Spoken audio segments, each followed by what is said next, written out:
Pourquoi est-il que faux implique vrai? Ou autrement dit, si P est une assertion qui est fausse et Q est une assertion vraie, alors P implique Q est une assertion vraie.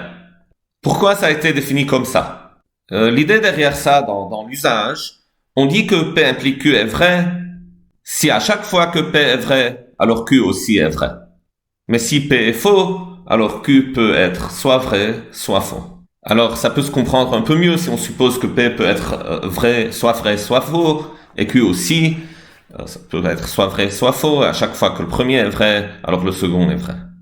Donc si je dis par exemple que X est un nombre et P c'est un énoncé à propos du nombre X, P dit par exemple que X est plus petit ou égal à 5, et Q est un autre énoncé à propos du nombre X, Q dit que X est plus petit ou égal à 15.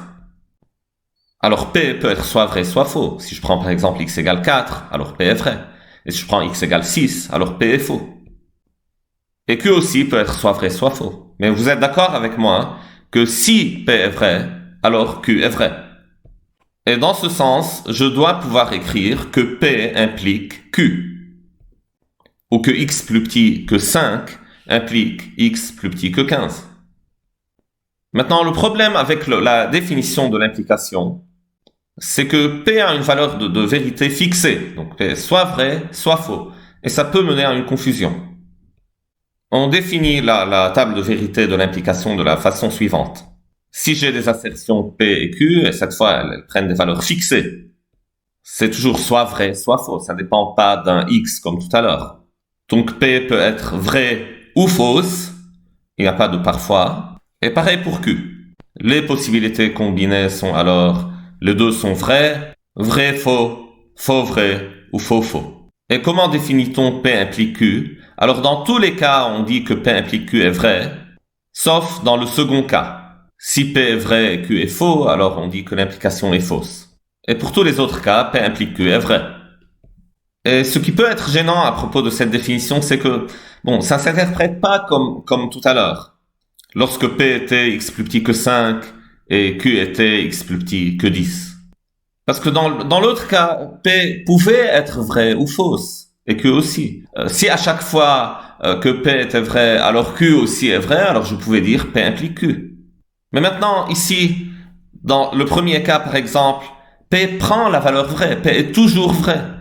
Il n'y a pas si jamais P est vrai, alors l'autre est vrai ou quelque chose comme ça. Dans le second cas aussi, P est une assertion fixée vraie, et Q est une assertion fixée qui est fausse.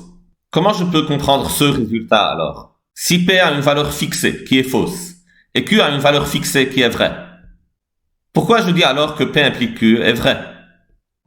Pourquoi je dis pas par exemple que c'est pas défini dans ce cas? Donc je reviens à cet exemple. Donc si vous êtes d'accord avec moi que si X est un nombre, et si j'appelle ça P, donc P c'est X plus petit que 5, et X plus petit que 10 c'est Q, alors P implique Q. On est d'accord sur ce point. Parce qu'à chaque fois que P est vrai, alors Q est vrai. Mais on a dit oui, mais dans ce cas, peut prendre la valeur vrai ou faux. Mais non, c'est pas sûr, parce que j'ai le droit de choisir X là où je veux. Supposez par exemple, j'ai un ensemble duquel je choisis le nombre X au hasard. Et je vais parler seulement des entiers X qui sont dans cet ensemble. Si X est plus petit que 5, alors X est plus petit que 10. Et donc X plus petit que 5 implique X plus petit que 10. Peu importe où je choisis X. Mais maintenant, je vais vous dire, c'est quoi l'ensemble? L'ensemble, ça contient les nombres 6, 7, 8 et 9. C'est ça mon ensemble. Et pour n'importe quel X de l'ensemble, X plus petit que 5 est toujours fausse.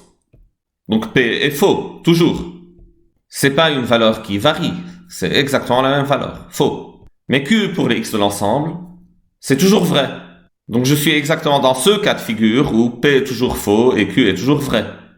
Et si dans ce cas aussi je veux continuer à pouvoir dire que X plus petit que 5 implique X plus petit que 10, qui est une chose tout à fait raisonnable à dire, alors je dois accepter que même lorsque les valeurs de vérité de P et Q sont fixées, P est toujours faux, Q est toujours vrai, alors l'implication P implique Q doit être vraie.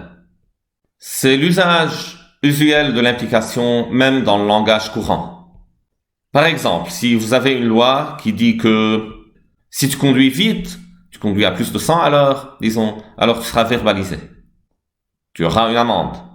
Ce qu'on comprend de cette loi, c'est qu'à chaque fois qu'une personne conduit à plus de 100 à l'heure, cette personne est verbalisée. Et vous avez l'État maintenant, dont le but est d'appliquer la loi, donc d'être sûr que cette implication est vraie. Au sens usuel de l'implication, c'est que à chaque fois qu'une personne conduit à plus de 100 à l'heure, la personne est verbalisée. Mais vous pouvez être dans le cas suivant, où dans un pays ou dans une ville, personne ne conduit à plus de 100 à l'heure.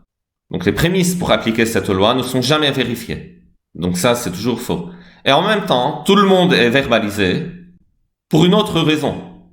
Par exemple, parce qu'il se gare au mauvais endroit.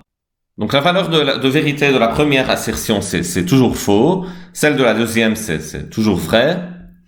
Et même dans ce cas, on peut dire que la loi a été appliquée dans ce pays.